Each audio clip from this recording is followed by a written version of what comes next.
Welcome to AMM 2450, Lecture 4, Psychological Perspective on Consumerism. Okay, so this week we're going to talk about the psychology and how we study it and what we're looking for.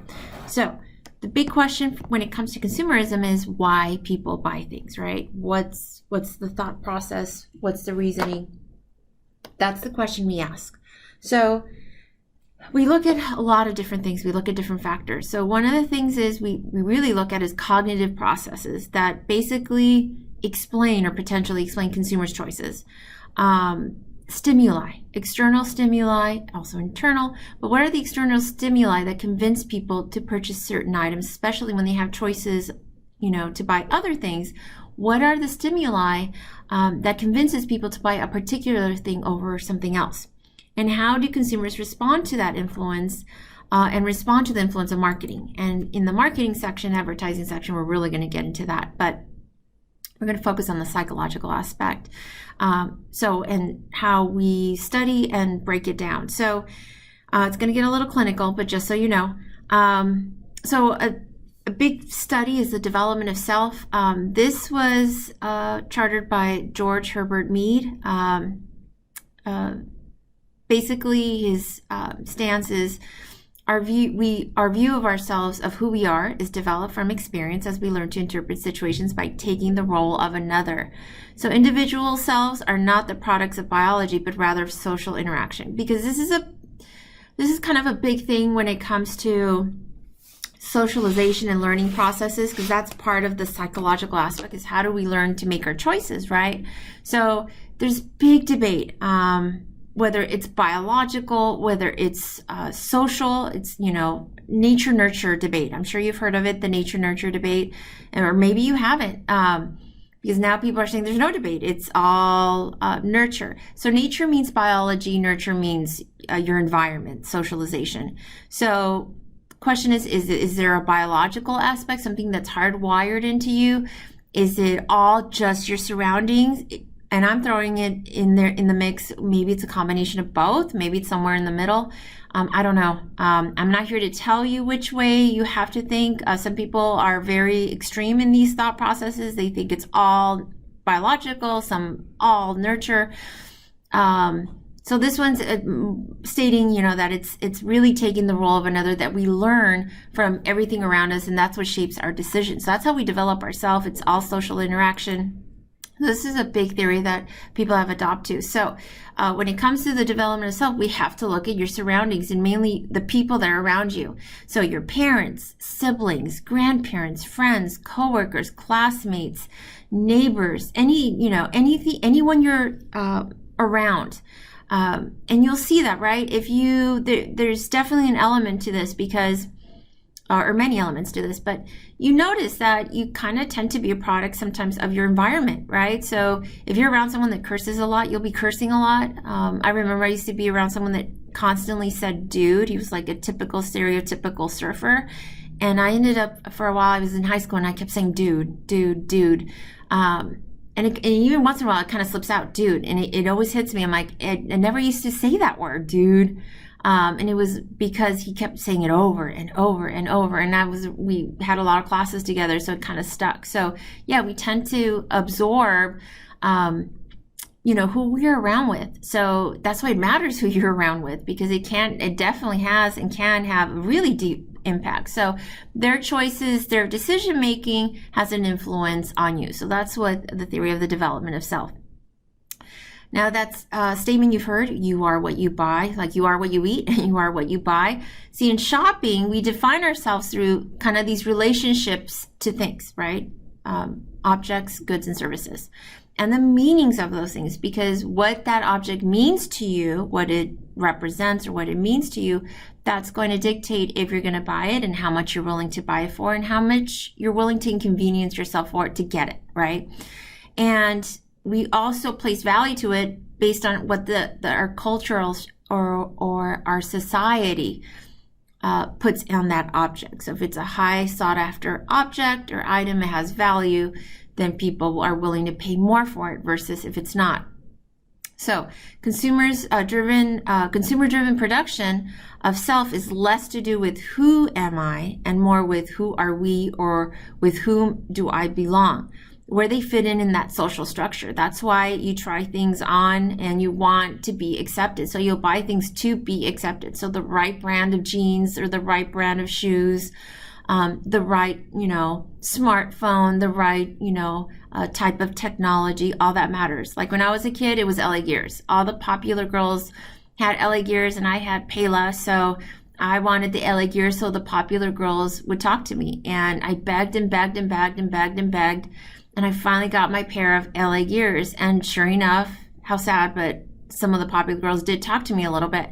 Now I look back, I'm like, I shouldn't have cared, but I was in 6th grade. I didn't know any better. But that's where I look back, I'm like, I did like the tennis shoe, but did I like it enough to spend? I still remember it was $60. And back then $60 was a lot, especially if you come from a poor family. But it was worth it in my eyes if I can get the girls to talk to me. See, so it was about fitting in and less about the product itself. So that's why it's another thing it's good to look at when you buy things, asking yourself, why am I buying this? Like, there's one thing that I absolutely need it, but it's another thing, especially the items you don't need. Why are you buying them? You want them, but for what? And why are you willing to pay what you're paying for that product? So it's something you have to ask yourself. So social psychology, the study of thought and behavior as influenced by social interactions and situations, right? So that's what we mean by social psychology. So it has 3 main pillars: motivation, belief, and attitude. And so they'll break it down and really study this. So motives is a big part of it. So it's a motive is a need, okay? It's something that gets you to say, I need to act, I need to get this. It has to be sufficiently pressing to direct a person to seek satisfaction. So it's to elicit an action, right? I need to get this, I need to buy this or ask for it, whatever the case may be, but there needs to be a motive. If you don't care, the motive's not there, right? You're like, But if you really care, the motive has to be sufficient enough that it would elicit some sort of response, right? And the idea is to take an action. So ask for something, go buy it, whatever the case may be. Now, belief is the thought and ultimately the value that you're going to be placing on it. But a descriptive thought about a brand or a service. So how that's based depends, right? It could be based on fact. It could be based on just opinion. It could be based on past experience, word of mouth recommendation, or just simply faith, right? It could be based on so many things. But the idea is what you think about a brand or service. So you can think favorable or you can think unfavorable. Obviously, for you to buy it, it has to be favorable. So it's like, that's why brands constantly spend so much money on marketing, because they want to appear cool. Now, the attitude describes a person's evaluations, their feelings, kind of their tendencies toward a particular item or an idea. So it could be a thought as well. So it's what we tend to look at, and that's articulated, is that it's learned. We acquire attitudes through learning. Okay, that's how we form our attitudes. They tend to be difficult to change, and it is a predisposition to act. Now, the one thing that you have to understand, again, there's different schools of thought. This is the prevailing thought, that it's all through learning, and it's all through, mainly social learning. But I'll just throw out there that maybe you might have some tendencies, because I do study family units where they're raised, like children are raised in with the same parents, the same environment, more or less the same rules. And I see a difference. I definitely see a difference in some are just natural spenders and some are natural savers. I'm kind of doing my own observation study with my children, and I'm treating them the same. I'm making a big point of treating the older two, raising them more or less the same as the younger two. Even the one that has autism, I don't treat him differently. I mean, there's certain things I have to do a little bit different, but other than that, he's treated the same as the other kids and the other boys. And I just can tell. I have one child that just loves to spend and loves things and wants more. I have 2 of them that love more and more and more things. And I have one that is just, He's fine with the stuff he has. He never really asks for anything. He can have $10 in his pocket for a month and he won't spend it. So I'm raising him the same way. They kind of have similar surroundings. Of course, you can say different teachers, different classmates, etc. But they're vastly different. I'm very different from my brother. He's a spender. I'm frugal. I'm more of a saver. Of course, we were raised a little bit differently, but in the same home. So there might be some wiring. Might be. I'm just throwing it out there. You may not agree. That's fine. Where you might have a biological tendency. Might.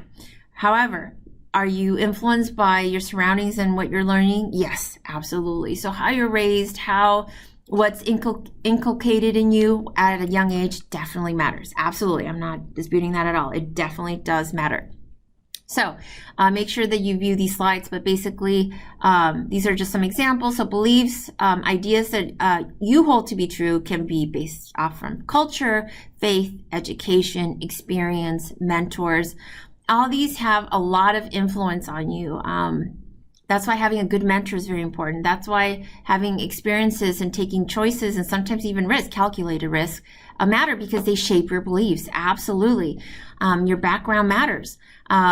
Values, what's important to you. It could be, this does run the gamut. It could be that you want a successful career, that career is most important to you. It could be just overall happiness. You just want to be happy. Well-being. Most people want to be happy, but they don't necessarily put it on top of their value list. They think other things that'll make them happy will offer happiness. Wealth, some people actually do want, that's their goal, is wealth. Maybe it's family that's most important to you. Maybe it's health. Maybe it's your friends, your social life, having an active social life, going out, having fun. See, it just depends. It could be a combination of things. And it doesn't necessarily have to match the person that sits next to you, right? We're all different. So your values shape who you are, and they definitely have an influence on what you buy. Now, your attitudes is how you treat others and approach situations. So this can get influenced by peer pressure, those around you. Like, for example, if you're shopping and someone wants, hey, that looks cute on you, get it. And you're like, I don't know. Oh, come on. And you get it anyways, when you know that if you were by yourself, you wouldn't have purchased that. That's peer pressure, right? That right there. Showing respect, so your treatment to others and how it's reciprocated, and convenience, your attitude. Sometimes you'll shop and willing to do things just out of just sheer convenience. Again, we're going to use that word a lot during the entire semester. And all these, put them together, and this is what's going to shape your behavior, how you act and how you act as a consumer and what you're going to end up buying. So just to give an example, like a belief, all people are created equal. Human beings can be perfected. I'm not saying that's what you think, but let's say that was a belief. Well, then a value for that would be everyone should have the opportunities to succeed. So for achieve overall success, right? Kind of like the top of Maslow's hierarchy of needs pyramid, right? Okay. And then from there, your values, I value public school. I distrust censorship. Those are your what you trust and what you believe in and what you distrust, right? So the idea is that, from your belief, you come up with some values and attitudes, and that's what's going to shape some of the behavior. Like, I'm willing to spend more on supplies for public school, or I'm willing to do this because based on my beliefs. So beliefs have different components and different factors. So again, spiritual, it depends, everyone's background's a little different, but your spiritual background, your moral compass, social, the difference between right and wrong, social, because, very diverse culture that we live in here. So your social structure, your intellectual structure, how much education information you're exposed to, have been exposed to. Your economic and political background as well shapes all this, especially now. My goodness, the politics are getting crazy. Values are global. They're more abstract. They tend to have a hierarchy of guiding principles. So there's some that are just like more important. So you, again, think like the pyramid, Maslow's pyramid. So it has a hierarchy. Some things are more important than others. And then that attitude is, it's cognitive. You process it, then it affects and shapes what you're going to do. And then at the end, there's the behavioral, there's the action. Okay. So again, they're all important. They all kind of interrelate and work together. Now, there's various theories of learning. So behaviorism, social learning, and cognitive learning tend to be the big ones that we look at. So, and please read up on these. I'm trying to keep the lectures shorter, but just know that when it comes to behaviorism theory, it's looking at stimuli. So it really focuses on environmental factors that influence behavior. So again, it's more on the nurture, not on the nature. Its concern and its focus when they study is observable behavior. So what they can see, as opposed to internal things like thinking and emotion. So it's more stimulus response. So if there's a negative consequence or a positive consequence based off an action, and they look at the behavior, it's observable. They can chart it. They can document, but things that can be seen, can be observed. Because obviously you can't see when someone's thinking or what they're feeling. You can't see it. Social learning is observe a model and store mental representation of the behavior. So people learn from interactions, right? Social context. Attitudes tend to be most like those around us. Now that doesn't apply to everybody, because I don't know if you've ever had that feeling you're like a fish out of water, where you're totally different from those around you. So that does happen. Although we tend to congregate around people that are similar to us and think similar to us. So that tends to be more often the rule, and it's more common. However, I still see quite a few exceptions where you yourself are feeling kind of out of it because your attitude is different from those around you, because you don't always get to pick where you're going to be or who you work with and who are your classmates. You don't get to pick. So cognitive learning, it looks at different processes. This is on the mental aspect. So it's really analyzing mental processes in terms of how you take in information, how you process it. So we look at, if you take all of them and you look at behavior based on your environment, then social learning, because you're observing and you kind of imitate and who you're around, and then cognitive, how you process all that information. This is what they tend to focus on when it comes to psychological, especially when it comes to consumerism. We're looking at, how people, shopping patterns and behaviors. So just so you know, classical conditioning, operant conditioning, Pavlov, Skinner, these were the big kind of groundbreaking studies. Really focusing on the stimuli. So remember the dog with training the dog to salivate every time they hear a bell or whistle. So those are big studies when it comes to behaviorism. The main thing that you need to know about these is that it really focuses on consequences, positive stimuli, negative stimuli, right? So and marketing does this, right? They focus on stimuli like positive and negative consequences. So the idea is, you better buy this now because we're going to run out, right? So that would be a negative. Or buy this and you get an extra 10% off. Buy now and you get an extra 10% off. Or you get a free gift with purchase. That's a positive reinforcement, a positive consequence. So see that? You can have a negative consequence. You can have a positive consequence. So marketers know this. This is what they use. So for behaviorism, that's how it applies when it comes to consumerism, is that they try to entice you as a shopper with negative or positive consequences.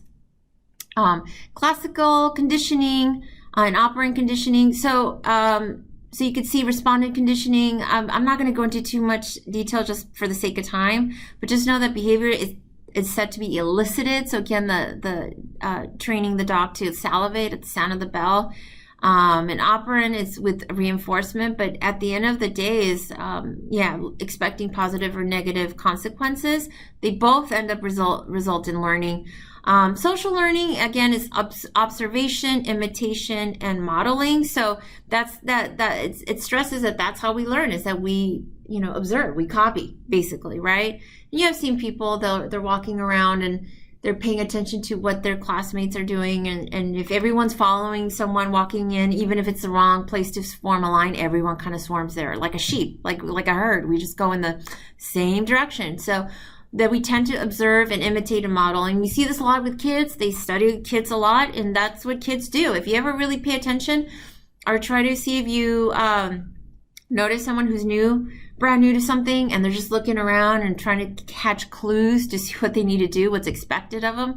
So that's something that you can observe. And they're looking for cues and clues that tell them how to behave based on their observation. So, so we call it, it's like modeled behavior. So, and the idea is that it's referred to like a bridge between behaviorist and cognitive learning, because that's kind of what this is. It's taking the behaviorist kind of model and taking the cognitive, right, all the mental processes, and this is kind of in between. It's kind of, so that's why it's a three-prong approach, if you will. And the thing that it focuses on attention, memory, and again, motivation. So it's kind of like this bridge between just the actual behavior and also the mental processes. So in terms of the model of consumer behavior, in part 2 of the lecture, we're going to go into more detail, but the idea is that there's marketing and there's other stimuli, things that that can influence you wanting to buy something. Goes into the buyer's black box, and then there's the buyer's response, what they want. So the idea is, maybe there's a product that you really want, that you love. It might be a good price point. It's on sale. It might be just like, oh my gosh, they now have it in stock. It's available. So that's place. And promotion, you found out about it. You saw the ad on your feed, on your Facebook feed or Instagram feed, or, commercial or whatever. And the idea here, it's economic, the technology, political, cultural, all of these kind of come together and offer a lot of stimuli. And you have a lot of stimuli because you're exposed to so much. And there's through your laptop and through your phone and through everything. It's a lot of stimuli that you're exposed to. So then it goes into the buyer's black box and it gets processed. So this is where, and we'll talk about in the second lecture, second part, the decision process for the buyer, because you're taking all the stimuli and all your background information, what you know, and your previous experience and people's advice and everything, and all these characteristics that affect consumer behavior, right? As a shopper, all this interacts and it starts processing to let you know, hey, I want to buy this, I will buy it, or no, I won't. And what happens is you get a response, and the response is you can choose not to buy. You can choose to buy. You can choose to buy later. You can choose how much you're willing to spend. You can choose the product, the actual brand, because you have several choices. And sometimes you let someone else do the picking out. That's another option we'll talk about, because there's studies showing that millennials, your age cohort, tends to now a bigger percentage take someone with them shopping. So it's kind of an interesting thing that's panning out with all these studies. But the idea is that all the stimuli and then everything in your background, all these characteristics, that's what's going to shape that buying behavior. So it's really hard. I can't give you just like this one list that tells you this is how people shop. But you have to be able, I'm here to give you the tools so you can start looking at what areas to focus on so that you can determine that based on, a customer basis needs, and you if you work for a company, for example, needs. And if you're as a consumer, so you can really start dissecting why you make the choices that you make. So in the second part, we're really going to talk about a consumer decision-making process, the overall decision-making process, and how that affects consumption. Okay? Thank you so much for listening.